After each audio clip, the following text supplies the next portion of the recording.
Hello students, class 11 mathematics की online classes में आप सभी स्टूडेंट्स का स्वागत है। आज की क्लास में हम चैप्टर 1 समुच्चय से रिलेटेड उदाहरणों को समझेंगे। पिछली क्लास में हमने चैप्टर 1 के कुछ उदाहरणों को समझा था। आज हम उसके आगे के उदाहरणों के बारे में पढ़ेंगे। क्वेश्चन लिखा है, निम्नलिखित समुच्चयों को रोस्टर रूप में लिखिए। ठीक है, तो आपको मैंने समुच्चय में दो विधियां बताया था। ठीक है, पहला विधि रोस्टर विधि या सारणीबद्ध विधि और दूसरी विधि समुच्चय निर्माण विधि। ठीक है, इन दोनों विधियों से हम समुच्चयों को निकालेंगे। प्रश्न दिया है a बराबर x सच दैट a बराबर x सच दैट x एक पूर्णांक है और मान दिया है -3 less than x less than -3 less than x less than 7 bracket बंद। हल समझेंगे इसका। ठीक है, तो ये समुच्चय निर्माण रूप में प्रश्न आपको दिया हुआ और आपका हल जो है एक रोस्टर रूप में होना चाहिए। ठीक है, अगर आपको रोस्टर विधि निकालने के लिए कहा जाए तो आपका प्रश्न एक समुच्चय निर्माण रूप में होगा, और यदि आपका प्रश्न समुच्चय निर्माण रूप में दिया जाए तो आपको कहा जाएगा कि सारणीबद्ध या रोस्टर रूप में आप हल कीजिए। ठीक है, तो हमारा प्रश्न जो है समुच्चय निर्माण रूप में है, इसको हम सारणीबद्ध रूप में परिवर्तित करके हल प्राप्त करेंगे। तो आपका वैल्यू x का मान दिया है -3 से बड़ा होना चाहिए और 7 से छोटा होना चाहिए। तो आपका वैल्यू -3 -3 -2 -1 0 1 2 3 4 5 6 और 7। ठीक है, इसके बीच में आपका वैल्यू है। तो इस तरह से -3 से बड़ा वैल्यू आपको लेना है ना। तो -3 से बड़ा वैल्यू -2 -1 0, उसी प्रकार 7 से छोटा वैल्यू आपको लेना है।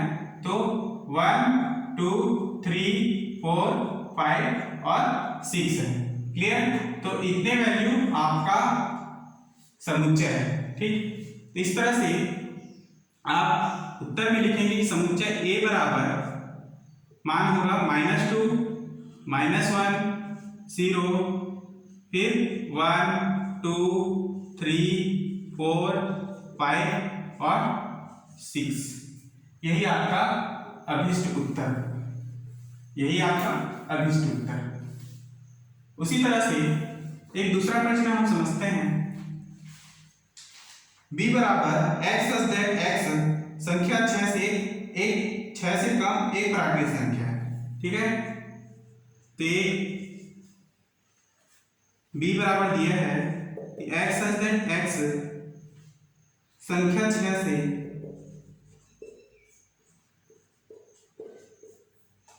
कम एक प्राकृतिक संख्या है।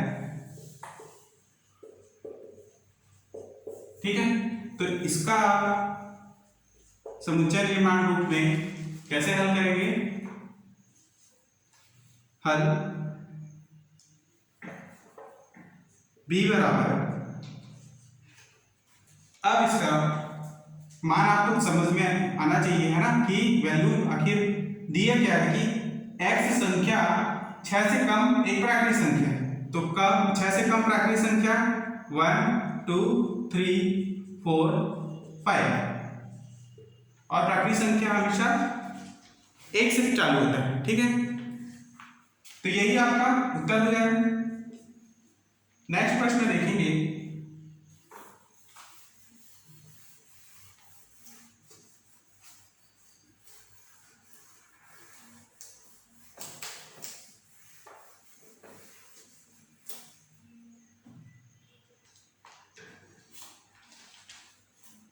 दिया है x सच दैट x एक अभाज्य संख्या है। क्वेश्चन है समुच्चय D बराबर x सच दैट x एक अभाज्य संख्या है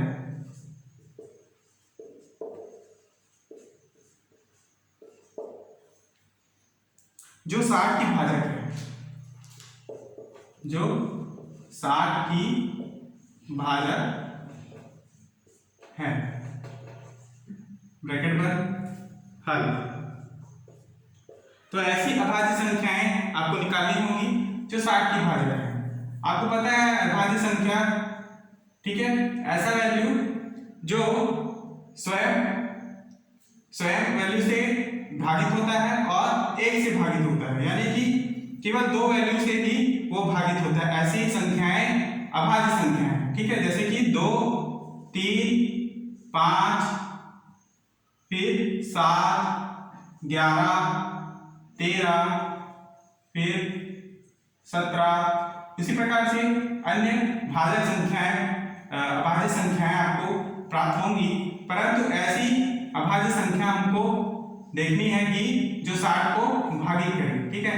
60 को भाग कर देने वाली अभाज्य संख्या है 2, ठीक है, फिर 3 और 5।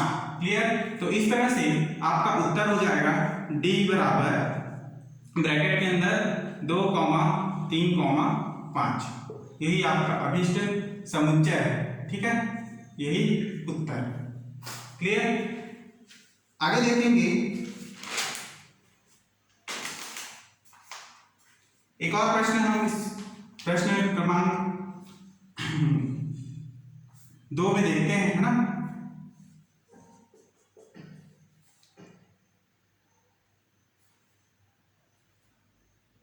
प्रश्न दिया है x is equal to such that x दो अंकों की ऐसी प्राकृतिक संख्या है जिसके अंकों का योगफल 8 है। दो अंकों की ऐसी प्राकृतिक संख्या है जिसका योग क्या है, 8। हल करते हैं। आपको पता है प्राकृतिक संख्याएं, ठीक है, एक से चालू होता है। अब ऐसी प्राकृतिक संख्याओं को हमको लेना होगा दो अंकों का जो योग, जिसका योग क्या होगा, 8 होगा। क्लियर। इस तरह से समुच्चय x बराबर 1 7 को जोड़ने पर 8 प्राप्त होता है। उसी प्रकार 2 6 को जोड़ने से और 3 5 को जोड़ने से 4 को जोड़ने से 8 प्राप्त होगा। उसी प्रकार 5 3 को, 6 2 को, है ना, 7 और 1 को तथा 8 और 0 को आप जोड़ते हो तो आपको योगफल 8 ही प्राप्त होता है। तो इस तरह से ये सभी वैल्यू जो है ये सभी समुच्चय को दर्शाएगा, ठीक है। इस तरह से आपको हल करना है ना। नेक्स्ट हम प्रश्न देखते हैं समुच्चयों को समुच्चय निर्माण रूप में लिखना, ठीक है।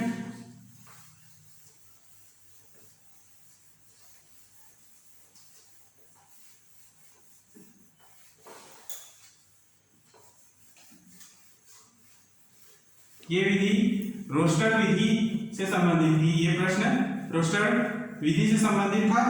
अब हम समुच्चय निर्माण के प्रश्नों को समझते हैं।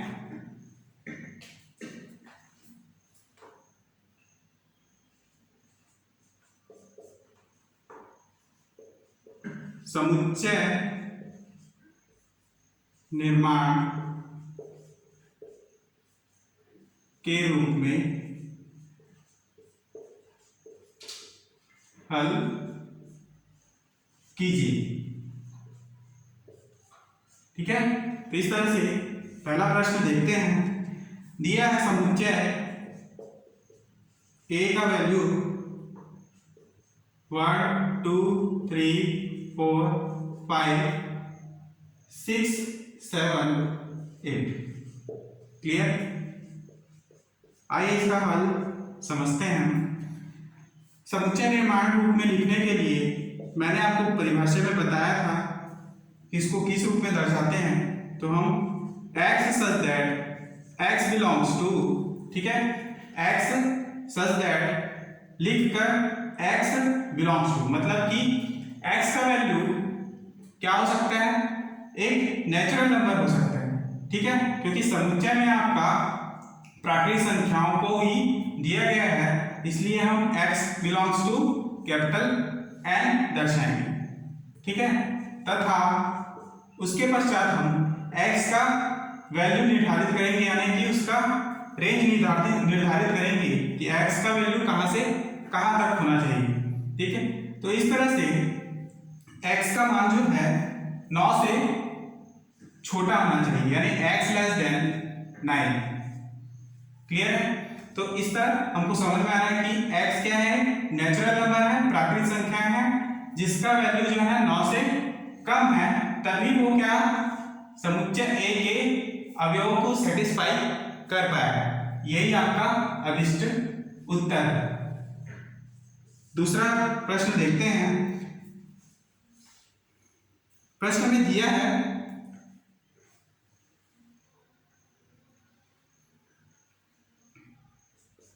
a बराबर 3 9 3 6 9 12।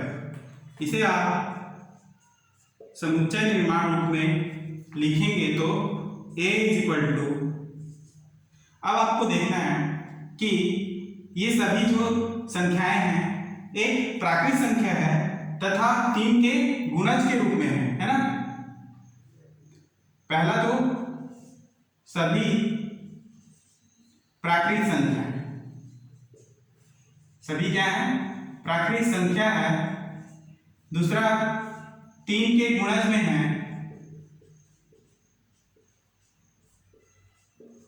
3 के गुणज में है। और तीसरा पॉइंट आपको समझना है कि ये सभी 15 से कम संख्या है, 15 से कम संख्या है।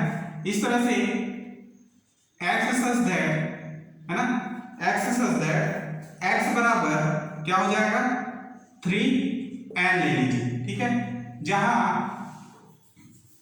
n का वैल्यू आपको दर्शाना होगा, जहां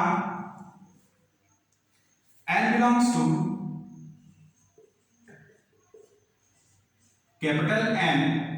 उसी प्रकार n का सीमाएं आपको निकालनी होंगी, जैसे कि n का वैल्यू जो है आप 1 से बड़ा और 4 से छोटा आपको या 4 के बराबर लेना होगा। देखिए 1 से बड़ा x, ठीक है, लेस देन क्या होगा 4 और 4 के बराबर भी हो सकता है। क्लियर है? तो इस तरह से x1 जो है लेस देन इक्वल x और लेस देन इक्वल 4 होगा, ठीक है। यदि आप n का वैल्यू 1 और 2 3 और 4 रखते हो तो इस तरह से ये सभी वैल्यू इस समुच्चय के अवयवों को सेटिस्फाई करता है, ठीक है। आप रख के देख सकते हो, 3 एकम 3, फिर 3 दूनी 6, 3 तिया 9 और 3 चौक 12, ठीक है। अगला एक और अगर आप लेते हो यहाँ पे संख्या 5 तो 3 पंचे 15 हो जाता है, जो इस समुच्चय के अवयवों को सेटिस्फाई नहीं करता है, ठीक है। इसलिए आप का मान जो है x का 1 से लेके 4 तक ही होगा और यही आपका अभिष्ट उत्तर है। क्लियर? इस तरह से आपको समुच्चय निर्माण के प्रश्नों को समझना है और हल करना है। एक प्रश्न मैं आपको और समझा देता हूं जिससे आपको ये प्रश्न और अच्छे से क्लियर हो जाएगा।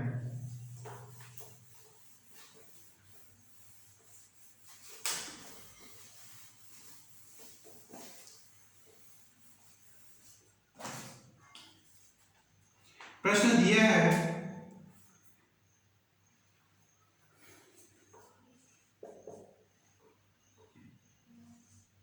2, 4, 8, 16, 32। ठीक है, समुच्चय है ए बराबर। ठीक है, तो हल देखिए, इसको हमको समुच्चय निर्माण रूप में लिखने के लिए समझना होगा कि ए के अवयव